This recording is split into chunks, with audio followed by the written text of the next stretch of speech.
Durog ba ang puso nyo bago ang Valentine's Day bukas? Aba, isa sa bawat 4 na Pilipino ang nakasaksi o nakaranas ng cheating o pangangaliwa sa relasyon. Ito po yung base sa survey ng Social Weather Stations o SWS. Sa kabila naman, 2 sa bawat 5 Pilipino ang naniniwala sa second chance. Ang tanong, kaya nga bang maibalik ang tiwala sa taong nanloko sa'yo? Ang boses mo, papakinggan natin sa pagtutok ni Mark Salazar. Pinakamalaking aray mo sa relasyon, yung kinaliwa ka ni jowa. Ang hirap naman kasi magbuo kapag gumuho ng tiwala.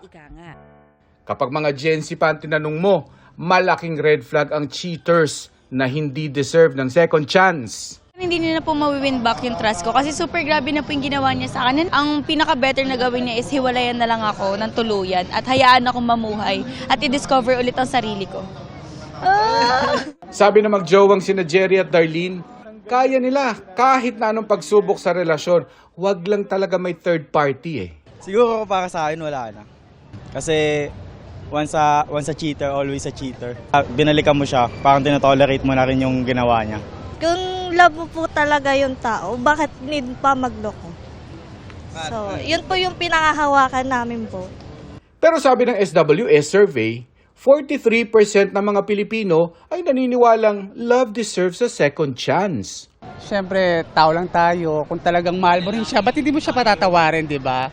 Marami raw gusto pa rin makipagbalikan sa kabila ng unfaithful love. Ang iba pa nga gumagamit pa raw ng gayuma. Ang sabi sa bilihan nito mga gayuma, mabenta raw ito ngayong buwan ng mga puso. Hindi naman dahil proven effective ito.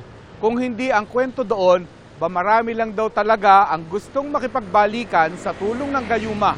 Kasama na dyan yung mga kinaliwa at nangaliwa. Hindi ko na kailangan yan, kuya. Bakit? Simpleng ngiti lang. Nakuha na. Eh, sino ang kanyang Siyempre, yung kasama sa trabaho. Aray ko. Sabi ka, workmate. Yung pala, yun na yun. Kasama si ating kinaliwa sa 27% na nakawitness ng cheating o mismong nakaranas ng cheating. Sa survey, 6 na uri ng panloloko ang tinukoy. Pinakamarami ang nakaranas ng physical cheating. Pero ito, tanong, anong dapat niyang gawin para bumalik ulit tiwala mo?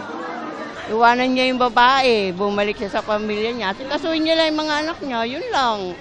Peak season din ng mga manghuhula ngayong panahon ng mga puso. Karaniwang nagpapahula ay yung nagdududa sa jowa. Mga tanong nila, mahal ba ko ng asawa ko? Sasagutin ng bara, oo naman, yes naman dito, mahal ka. Bawa, lumabas, nangangaliwa, makokontra ba yun? O wala na? Hindi, minsan kasi nag-overthink lang yun kahit wala. Ganon. Minsan sa pag-iisip mo lang yung kahit wala. Ganon. May point si fortune teller, no? Dagdagan pa natin na importanteng ibinigay mo ng buo ang tiwala at pagmamahal sa relasyon.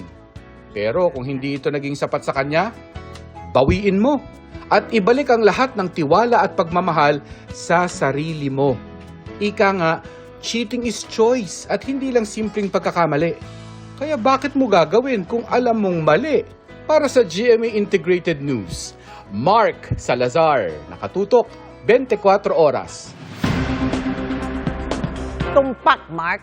Ito naman, pakinggan natin ang boses ng ating mga kapuso online. Tungkol sa pagbibigay ng second chance sa karelasyong nagloko. May mga nagsabing handa silang magbigay ng second chance. Pero depende sa effort, ha? Ika nga, ang pagbabago di lang dapat sinasabi, kundi ginagawa. Pero syempre, dapat akuin ang nagawang pagkakamali at magsisi. Ipakita ang pagbabago sa sarili, maging responsable at bumawi sa partner at sa pamilya. Meron ding nagsabing gagawin nila ito kung para sa kanilang mga anak. Mas mahirap daw kasi para sa mga bata kung masisira ang pamilya. Meron namang forgive but not forget ang mantra.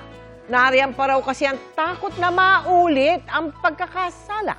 Marami ring nag-comment na naniniwala sila sa once a cheater, always a cheater. Kaya hindi magbibigay ng second chance. Parang salamin lang daw kasi yan. Pag nabasag, kahit subuking ayusin, hindi na maibabalik gaya ng dati. Ang pagtataksil daw kasi, tanda ng kawalang respeto. Kaya kung ikaw ay niloko, dapat mangibabaw ang respeto sa sarili. Meron namang paulit-ulit nagbigay ng pagkakataon. Pero sa huli, iniwan lang din na mag-isa. Kaya para sa ilang netizen, ngayong araw ng mga puso, mas dapat piliin ang makabubuti sa mental health. At mas mainam na may peace of mind. Mga kapuso, pwede mo rin iparinig ang boses mo sa social media accounts ng 24 oras.